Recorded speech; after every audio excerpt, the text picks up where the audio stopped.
So you can't see any positive Oh, I'm sure. contributions to affirmative action. I don't doubt that for a in minute. fact it increased the pool, as you know, is frequently used. The expression of what affirmative action can do is increase the pool of I don't know applicants. what that means, and I've never had anybody explain it to me. I've studied affirmative action in this country, in India, in Malaysia, you know, in Sri Lanka, in Nigeria. They have some version of it in Israel. Well, I'm going to explain as it was explained to me. It is the notion of, let's say you're on the admissions committee at Harvard. And you're going to choose so many people. You're going to let people in for a variety of reasons. One is sheer academic merit. They scored 1,600 on the college boards. That's a good entry. They've got a brilliant academic and athletic background, and they happen to be a virtuoso violin player. You know? Oh, yeah. And the violin player helps. Yeah. Or let's say they come from Nevada. And they don't have a lot of Nevadans at Harvard. And let's also say that they come from Sri Lanka. They don't have many people from Sri Lanka there. And let's also say that they also are African American. And that ought to be a factor in choosing from that pool. Maybe that's one of the considerations. Because what? Because diversity of a student body is a healthy factor. I'm fascinated with the extent to which words, we're conditioned to react like Pavlov's dog to words. I hear diversity. Someone was asking me... Don't make me look bad, Professor.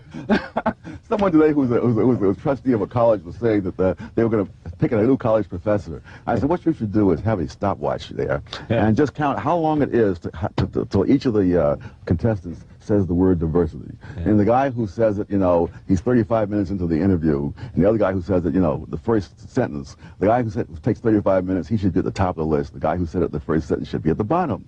Because the question what's wrong with diversity? I don't get the point. My point is that this is a word that has become magic. What does it mean, if anything? Are you saying to me that all black people are alike, therefore you've got to mix and match by race? It's not diverse unless it's diverse along these dimensions? No, I'll tell you what I'm saying. I'm saying that I think that it would be different to have people of different kinds of experiences.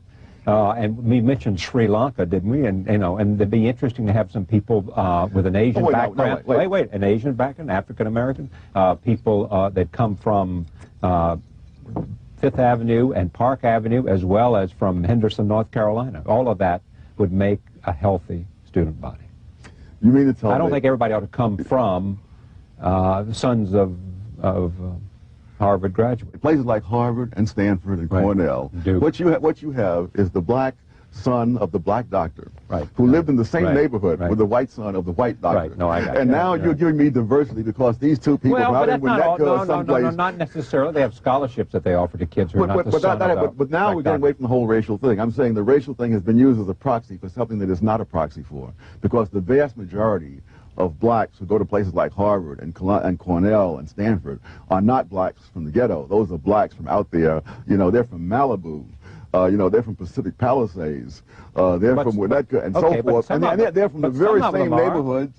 They're from the very same neighborhoods as the whites are there. And so now you call it diversity because you see something with the naked eye. Other kinds of governmental programs are doing is paying people to fail. Insofar as they fail, they receive the money. Insofar as they succeed, even to a moderate extent, the money is taken away.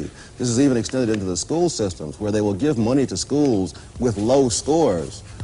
Insofar as the school improves its education, the money is taken away, so that you are subsidizing people to fail in their own private lives and become more dependent upon the handouts. We have expectations built in today about the quality of life, the quality of job, the level of income for which one expects in return.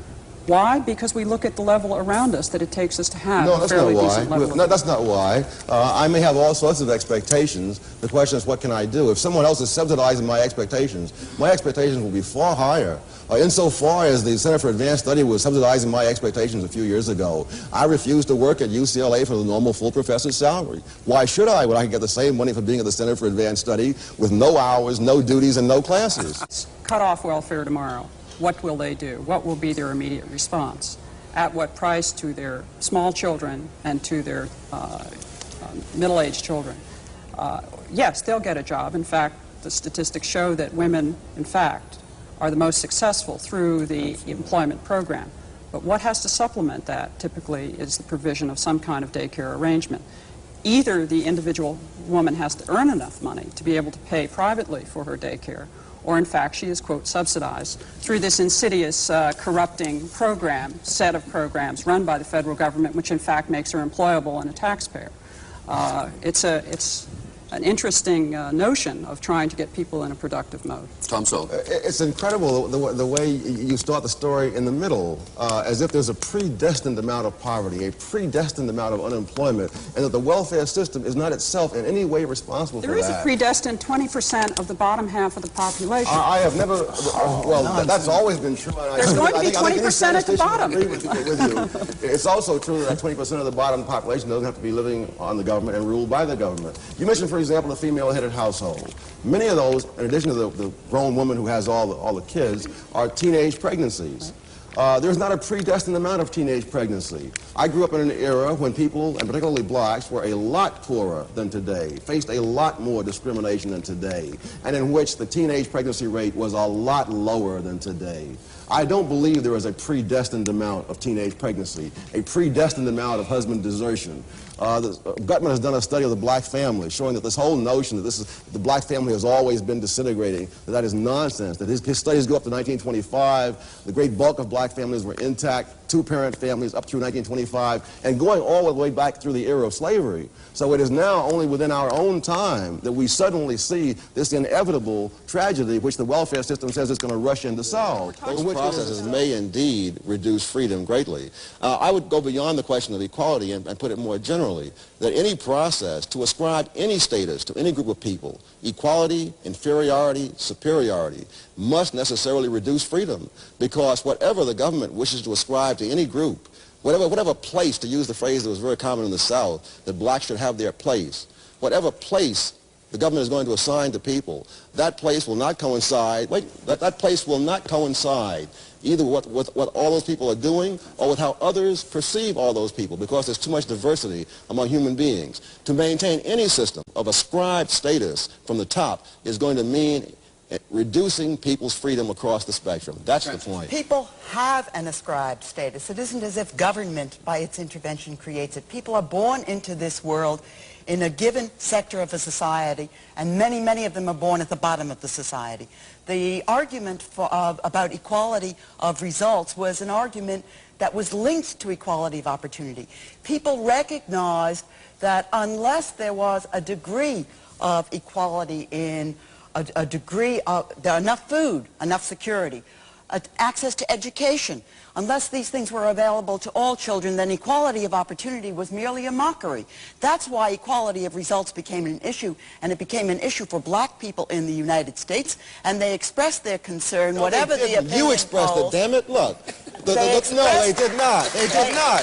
They expressed, Francis, and then reply. they expressed their will by their extraordinary participation in a protest movement that began in the late 1950s and didn't end until the 1960s. Intellectuals were not in that protest movement. You want me to answer, or you want to keep Black people on? were in that protest. Do you want me to answer? I finished. Good. Black people have never supported, for example, affirmative action, quotas, anything of that sort. Wherever polls have been taken of black opinion on such matters of should people be paid equally or should there be this or that, black people have never taken a position that you described. So it is not a question of what black people chose to do. It's what you choose to put in the mouths of black people. It's what you choose to project. It is not what any black people have ever said anywhere that you can put your finger on. It's what you choose to put into the mouth of the pollsters, as far as I can see. I Look at the leadership of the black community. Like most people, I have never seen a pollster. If you look at the leadership of the black